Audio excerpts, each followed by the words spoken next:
Assalamualaikum warahmatullahi wabarakatuh. Oke, perkenalkan, nama saya Vivit Alfia Enkom.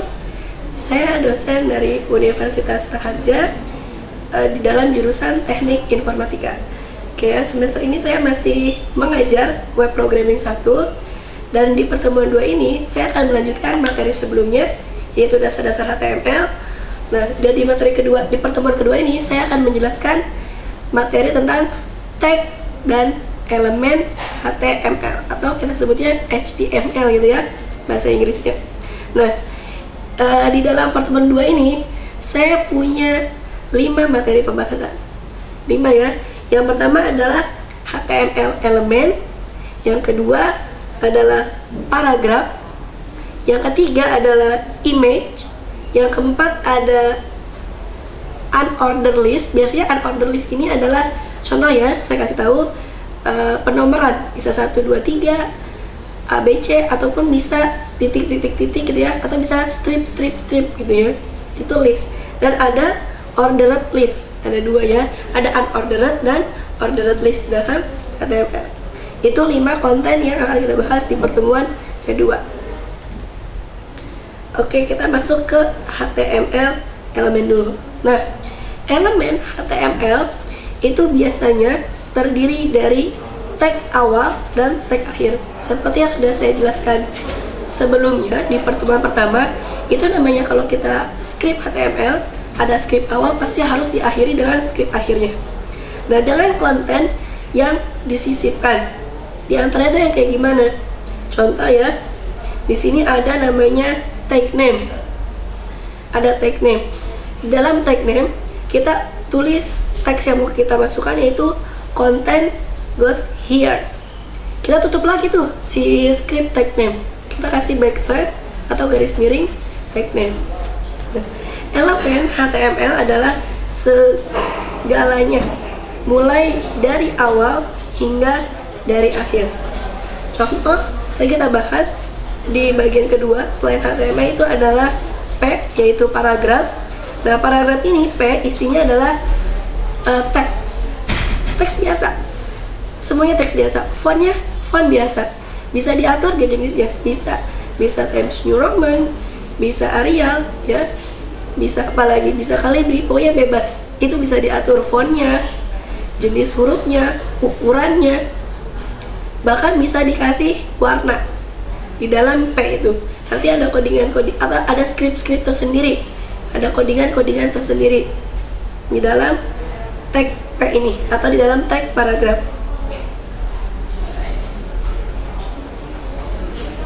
Oke.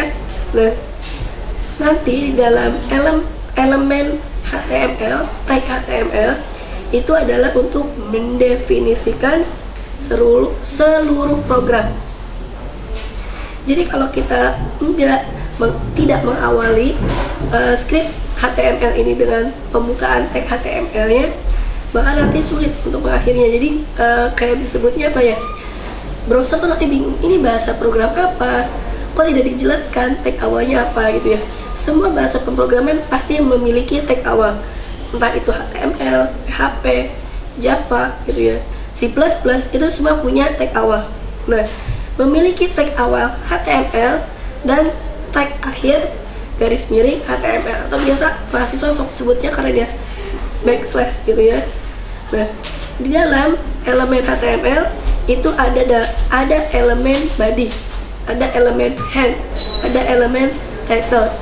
Ya, itu semua sudah dijelaskan di dalam dasar-dasar HTML di pertemuan sebelumnya.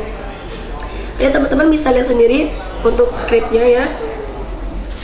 Nah, dan poin kedua itu paragraf. Paragraf pasti udah nggak aneh ya. Sebenarnya materi HTML ini benar-benar dasar banget, dan saya yakin teman-teman semua pasti akan bisa menerapkannya gitu ya, karena emang simpel banget. Nah, di dalam paragraf ini, elemen HTML atau paragraf itu adalah untuk mendefinisikan teks paragraf. Nah, elemen HTML nanti di dalam P itu biasanya kita suka kasih BR atau BR. Buat apa sih fungsi BR ini? Fungsi BR ini adalah pemisah baris. Bingung pemisah baris apa? Enter. ya. Contoh nih, saya punya teks kayak gini, Praharja Enrichment Program, titik. Kita kalau mau ke garis berikutnya, biasanya kita kalau di keyboard ketik enter, cukup selesai ya kalau di Microsoft Word. Nah, kalau di HTML tidak, nggak bisa dengan klik enter langsung dia menuju garis yang baru atau baris yang baru. Nah, kalau di HTML kita perlu kasih script BR atau BR di akhir sebelum menuju baris yang baru untuk teks di baris yang baru, gitu ya. Nah, di sini juga ada contohnya, teman-teman bisa lihat sendiri. Contoh P di sini, this is a paragraph. Nah, setiap ada tag HTML itu wajib ditutup kembali tag HTML-nya. Kalau di sini kita buka dengan P, maka di belakang teks kita harus akhiri dengan garis miring P. Oke, di sini pun adalah contoh untuk paragraf yang menggunakan pemisah atau pemisah baris atau kita sebutnya enter. Contohnya nih, kita buka codingan, buka script, yaitu P. Nah, kita tulis this is, kita kasih script BR di sini ya. Paragraph, kita kasih lagi BR itu adalah enter. Kita kasih lagi text with line breaks, baru kita tutup pakai tag PHP yang P. Nah, ketika kita tutup, maka itu sudah selesai. Itu akan langsung terbaca di browser. Nah, di dalam garis itu akan ada berapa baris kira-kira? Ada berapa baris? Akan ada 3 baris. Hanya cukup dengan 2 script BR itu akan ada 2 baris. Gampang banget kan ya? Kalian mau bikin satu teks terdiri dari 3 baris, cukup pakai BR. Simpel banget scriptnya, cukup script BR. Nah, script BR ini karena hanya untuk pemisah baris, maka dia tidak perlu dikasih tag akhir atau dikasih tag garis miring atau backslash. Selesai, segitu doang untuk tag paragraf. Nah, di sini ada contoh untuk elemen HTML preg, yaitu untuk menentukan teks yang telah diformat sebelumnya. Nah, di sini teman-teman bisa lihat, di sini ada contoh teks atau paragraf terdiri dari 5 baris, ya, 1, 2, 3, 4, 5. Nah, di sini untuk memisahkannya kita bisa tanpa pakai atau tanpa menggunakan script BR tersebut, yaitu menggunakan pre. Teman-teman bisa lihat di sini ya, ini ada PRE, code-nya. Jadi contoh, kita buka tag P, kemudian kita tulis atau kita isi teksnya, yaitu the pre tag preserve both space and line breaks. Jadi buat ngasih spasi dan line break, yaitu enter. Lalu kita kasih pre. Garis pertama kita tulis, karena ini udah teks yang telah diformat. Jadi mau nggak mau kalau udah diformat, maka dia formatnya 3 baris, berarti harus 3 baris. Kalau teksnya ada 5 baris, berarti harus 5 baris karena sudah diformat. Baris yang pertama, my bunny lie over the ocean. Baris yang kedua, my bunny lie over the sea. Baris yang keempat, my bunny lies over the ocean lagi. And then the last text, oh, bring back my bunny to me. Nah, itu tanpa pakai atau tanpa menggunakan script BR atau BR, itu bisa menjadi 5 baris hanya dengan menggunakan script pre.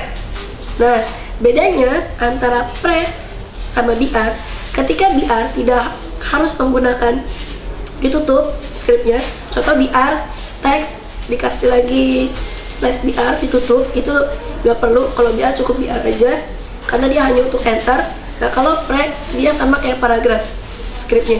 Jadi ketika kita open script pre, maka di akhir teks kita harus tutup script lagi menggunakan backslash pre, gitu ya.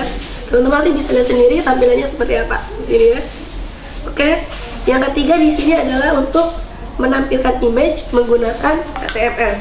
Nah, di sini tag yang digunakan untuk menambahkan gambar di dalam HTML adalah tag IMG, gitu ya, IMG atau IMG. Nah, IMG pun sama kayak BR jenisnya, dia nggak perlu ditutup. Contohnya, kalau kita mau menggunakan tag HTML di sini adalah menggunakan script pembuka yaitu IMG. Nah, tag ini tidak memiliki tag penutup, sama seperti BR. Nah, atribut yang didapat diberikan ke dalam tag diantaranya source. Jadi nanti di dalam tag atau script ing itu akan ada script source. Source ini sumber. Contoh src sama dengan kita mau ngambil di mana? Apakah kita mau mengambil image tersebut dari link, ya, dari web lain atau dari internet, atau kita bisa source-nya mengambil dari media penyimpanan laptop kita sendiri. Contoh di drive C, di drive D gitu ya, atau di dokumen, itu bebas. Jadi ada source-nya. Nah, image tersebut untuk ditampilkan ke dalam tampilan web itu bisa diatur width-nya, height-nya gitu ya, title-nya, alternatifnya, itu semua bisa diatur. Jadi simple banget untuk menampilkan image di dalam menggunakan HTML. Oke, di sini saya kasih contoh untuk menampilkan 3 image ya. Nah, pertama kita ketik dulu source atau tag pembuka dari HTML, yaitu HTML, jangan lupa ditutup. Kemudian di dalam headnya kita beri title, yaitu menambahkan gambar. Jangan lupa title itu tag yang wajib ditutup. Kemudian setelah menutup title, kita tutup kembali headnya dan kita mulai tag baru, yaitu body. Nah, menambahkan gambar ini karena gambar itu bagian dari konten, dari isi, maka kita harus menyimpannya di dalam tag body. Setelah body kita ada codingan img source gambar 1.jpg. Width-nya bisa diatur 150. Begitupun gambar kedua source-nya .jpg. Height-nya adalah 100. Yang ketiga pun sama, gambar 3.jpg, width-nya 200. Teman-teman bisa lihat di sini tampilannya ya. Yang pertama ini adalah gambar tentang pohon yang ada daunnya. Yang kedua ada kayak buah ceri. Yang ketiga tentang laut. Nah, itu ukurannya beda-beda sesuai kita ngatur width dan height-nya. Kita bisa lanjut ke konten terakhir, yaitu unordered list dan ordered list. Ada 2 jenis ya. Nah, kalau untuk yang pertama yaitu unordered list, ada 2 jenis list yang berurutan, itu disebutnya ordered list. Dan ada list yang tidak berurutan, yaitu disebutnya unordered list. Jadi ada 2 jenis list ya. 2 jenis list ini bukan cuma ada di dalam HTML, di dalam Microsoft Word pun ada gitu ya, untuk setiap penulisan teks atau paragraf. Nah, untuk membuat list yang tidak beraturan, maka kita akan menggunakan tag UL. Bisa UL, bisa OL, bisa LI. Itu untuk tag-tag unordered list. Terus yang kedua ada membuat item list. Pada setiap baris list menggunakan tag LI ya. Ini untuk yang unordered list. Terus tag ketiga dalam unordered list, untuk membuat list berurutan bisa menggunakan tag OL. Nah, tag ini tag ini memiliki atribut tag yang menunjukkan jenis penomoran. Biasa kita bisa lihat ya, di dalam Microsoft Word itu ada penomoran. Penomoran itu bisa 1, bisa A kecil, bisa A besar, kapital, bisa I. Kalau teman-teman kayak nulis di daftar pustaka, ada I2 gitu ya, di kata pengantar, ada I3 dan selanjutnya.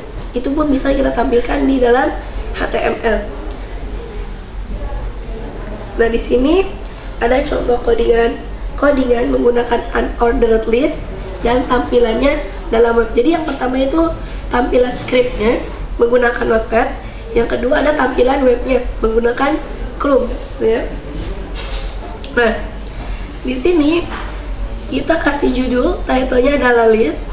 Kemudian headingnya kita kasih cukup H3, nggak perlu besar-besar kayak H1 dan H2 yang fontnya lebih besar. Cukup H3. Title-nya adalah susunan acara. Kemudian kita mulai OL. Nah, di dalam OL ini kita bisa tentukan typenya mau apa, mau satu, mau A kecil, mau A kapital, atau I. Di sini contohnya adalah I ya. Di sini contohnya adalah I. Nah, karena contohnya I, maka kita mulai LI. LI ini adalah untuk list dalam HTML. Kita gunakan tag LI. Nah, tag LI dan tag OL ini setelah terakhir teks itu perlu ditutup scriptnya, atau tagnya perlu ditutup di akhirnya. Contoh LI, pertama pembukaan, kita kasih tutup lagi, tag tutup LI. Buka tag LI, kita kasih lagi pembacaan ayat suci Al-Quran. Udah selesai kan teksnya, kita tutup lagi tagnya, kasih garis miring LI. Kemudian yang ketiga, sambutan. Nah, dalam sambutan itu ada lagi unordered listnya, yaitu menggunakan kotak. Contoh gini, tag UL, kita kasih tipenya di sini adalah square. Kita bisa pilih square, bisa pilih circle, ya, bisa kita pilih triangle, bebas. Di sini yang kita gunakan type-nya adalah square. Kita pilih lagi listnya, kita masukin lagi listnya, yaitu tag LI, sambutan ketua panitia, kita tutup lagi tagnya backslash LI. Kemudian yang kedua, LI sambutan kepala sekolah, kita tutup lagi tag LI-nya. Kemudian jangan lupa semua tag unordered list yang di atas itu harus ditutup. Kalau kita di awal pakai UL, untuk yang square kita tutup lagi di akhir backslash L. Nah, untuk yang terakhir juga, ketika kita menggunakan yang pertama tadi di awal, itu kita menggunakan OL untuk penomoran I, berarti di akhir juga kita tutup lagi tagnya, tag garis miring OL, gitu ya. Nah, setelah selesai untuk konten body, jangan lupa body pun harus ditutup ya, garis miring body, dan terakhirnya garis miring HTML. Jadi semua dalam tag HTML, ketika kalian memulai tag yang baru itu harus ditutup, kecuali BR dan image. Oke, sekian dan terima kasih untuk pertemuan kedua. Kurang lebihnya mohon maaf. Jika ada pertanyaan silahkan ditanyakan. Wassalamualaikum warahmatullahi wabarakatuh.